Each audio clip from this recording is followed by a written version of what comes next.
শুভ সন্ধ্যা। Share বাজারের মূল খবর ডেইলি মার্কেট আপডেটে আপনাদের স্বাগতম। সূচক আজ 68.08 পয়েন্ট বা 1.25% কমে 5,382 পয়েন্টে নেমে এসেছে।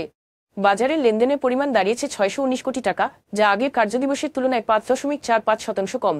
ব্যাংক খাত থেকে ইসলামী ব্যাংক ও সিটি ব্যাংক, ফার্মাসিউটিক্যালস খাত থেকে বিকন ফার্মা, ওরিয়ন ইনফিউশন ও বেক্সিমকো ফার্মা এবং শিল্প খাত থেকে খান ব্রাদার্স, পিপি উবিন ব্যাগ ইন্ডাস্ট্রিজ ও ওয়ালটন হাইটেক আজ বাজার পতনে প্রধান ভূমিকা রেখেছে। খাতভিত্তিক আয় অনুযায়ী প্রায় সব খাতেই আজ লোকসান হয়েছে, যার মধ্যে ব্যাংক বহির্ভূত আর্থিক এনবিএফআই খাত সর্বোচ্চ 2.65% ক্ষতিগ্রস্ত হয়েছে এবং বীমা খাত দ্বিতীয় সর্বোচ্চ 2.40% ক্ষতিগ্রস্ত হয়েছে। আজকের শীর্ষ 20 ক্ষতিগ্রস্ত কোম্পানির মধ্যে ছিল 4টি এনবিএফআই ও 4টি ব্যাংক।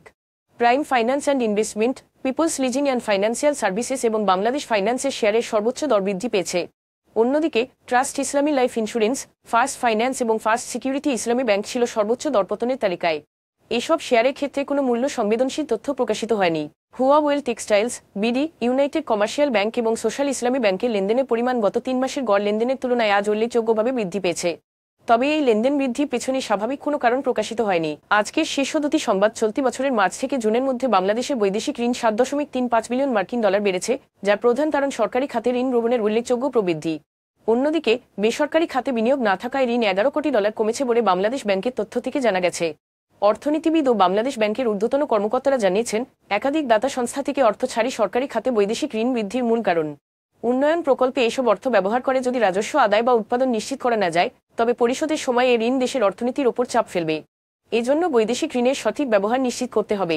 টানা কয়েক মাস ধরে কমার পর চলতি বছরের জুলাইয়ে দেশে ব্যাংক আমানতে প্রবৃদ্ধিতে কিছুটা গতি ফিরেছে।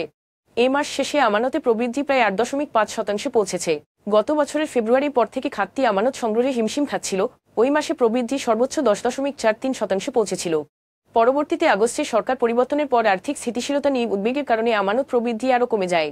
এই পুনরুদ্ধার ট্রেজারি বিল বন্ডের সুদের হার কমার কারণে ব্যাংকগুলোতে আমানত আগের চেয়ে কিছুটা হলেও বেড়েছে। যদিও প্রবৃদ্ধি এখনও এক অঙ্কের ঘরে থাকলেও ব্যাংকার ও অর্থনীতিবিদরা এই ঘুরে দাঁড়ানোকে ব্যাংকিং খাতের জন্য ইতিবাচক লক্ষণ হিসেবে দেখছেন, যা ভবিষ্যতের আর্থিক স্থিতিশীলতার জন্য বেশ আশাব্যঞ্জক। আজ এ পর্যন্তই। আগামীকাল আবার আসবো শেয়ার বাজারের নানা আপডেট নিয়ে। ধন্যবাদ।